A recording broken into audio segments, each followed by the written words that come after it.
कल्लात के बारे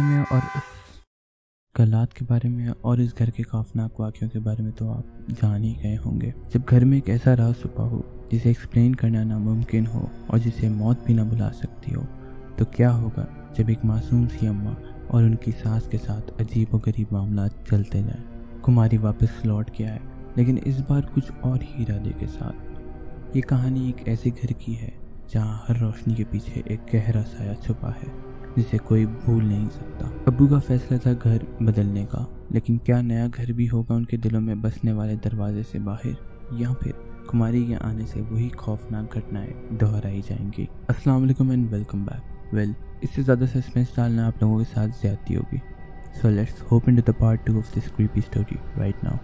Plug in your headphones and turn off the lights because as always things are about to get super creepy। तो अम्मा को वापस कोयटा बुला लिया गया। बाबा ने तो बहुत ढूंढने की कोशिश की, लेकिन कुमारी का कोई अता पता मालूम ना हो पाया। अम्मा अपने अम्मी और अब्बू के घर वापस रहने चली गई। वो अब वैसी नहीं रही थी जैसी उस वाक़ये से पहले थी। वो हर वक्त डरी हुई और सहमी हुई रहती थी। खैर, ये दिन भी आहिस्ता आहिस्ता चले गए और वो कुछ बेहतर होने लगी। इसी दौरान अब्बू भी अपनी ड्यूटी पे वापस चले गए और एक जॉइंट जगह में अपने कॉलीग्स के साथ रहने लग गए। तकरीबन 1 और आधे महीने बाद अम्मी नानी के साथ बाजार गईं कुछ चीज़ें लेने के लिए। खरीदारी के दौरान वक्त का पता ही नहीं चला और मगरिब हो गई। वापसी पे अम्मी को एक बहुत ऊंचे कद की औरत बुर्के के अंदर घर के बाहर खड़ी हुई नजर आई।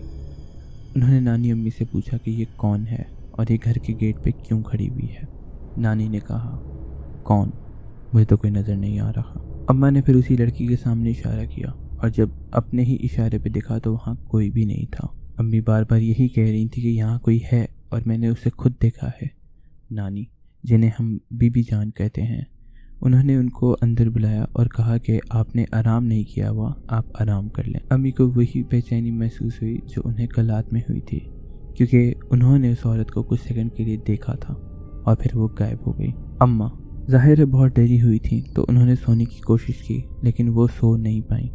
सुबह जब बीबी जान नमाज के लिए उठी तो रूम के बाहर खून के छींटे थे, और थोड़े बहुत नहीं, ऐसे जैसे किसी ने किसी चीज़ को घसीट के लेके गए हों। ये खून के छींटे मेन गेट से लेके अम्मा के रूम तक आए जहाँ दोनों सो रहे थे। बीबी बहुत डर गई थी। आगा जी को उठाया, लेकिन दोनों को समझ नहीं आई कि ये हो क्या रहा था। बीबी ने ज़मीन को साफ़ किया और सारे निशान मिटा दिए। क्योंकि मेरी अम्मा पहले ही एक बहुत अजीब सी स्टेट में थी, तो वो नहीं चाहती थी कि उनकी तबीयत और ख़राब हो। अगला दिन रूटीन स्टार्ट हो गई अम्मा की और सब घर वालों की, लेकिन अम्मा की बेचैनी अभी तक ख़त्म नहीं हुई। बीबी ने उन्हें घर के लॉन में बैठने का कहा और आराम करने का बोला, और बीबी अम्मा के लिए कुछ खाने को बनाने गई। बैठते ही बैठते अम्मा ने अपने सामने थोड़ी सी हिलजुल होती हुई देखी।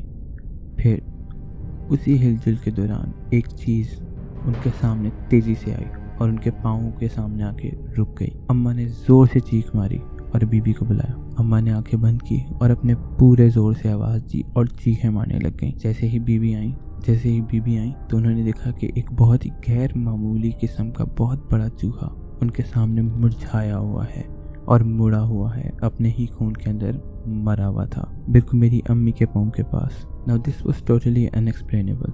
Broad daylight oversized rodent, God knows where it came from, was in front of my mom's feet, twisted and dead in its own blood. आगा जान को इन्फॉर्म किया गया।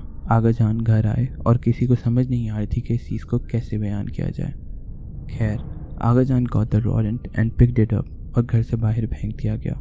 घर को बहुत अच्छे से धोया गया, गार्डनर को बुलाया गया और उस तरफ की सारी घास को काट दिया गया जहाँ से वो चीज़ आई थी।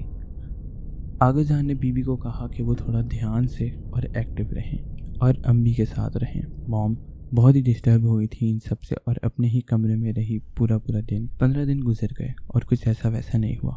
बाबा कोयटा आए शॉर्ट लीव लेकर और अम्मा के साथ रहने लग गए। अम्मा बेहतर हो गई और बाबा 1 हफ्ते बाद वापस चले गए। तो इस बात को तकरीबन 2 हफ्ते हो गए थे जब वो रोडेंट वाला वाक़या हुआ था। उसके बाद अम्मा को एक ख्वाब आया। वही बुर्के के अंदर लंबे कद की औरत हमारे लॉन में खड़ी हुई थी और किसी बच्चे का हाथ पकड़ा हुआ था। वो बच्चा कोई और नहीं बल्कि कुमारी थी। अम्मा ने जोर जोर से चीखें मारी और रोने लग गई उठ के। बीबी जो कि उनके पास ही थी फ़ौरन अम्मा के पास आई और उन्हें कंसोल करने की कोशिश की। आगा जान अब और परेशान हो गए और बीबी को कहा कि कुछ तो है जो अम्मा को डरा रहा है। बीबी को यही लगता था कि अम्मा साइकोलॉजिकली डिस्टर्ब हैं اور اپنے شوہر کی وجہ سے کیونکہ وہ بھی ساتھ نہیں رہتے تو she urged Agha John to ask بابا for the posting. اماں کی بس ایک ہی رٹ تھی، کماری آ گئی، کماری آ گئی، کماری آ گئی.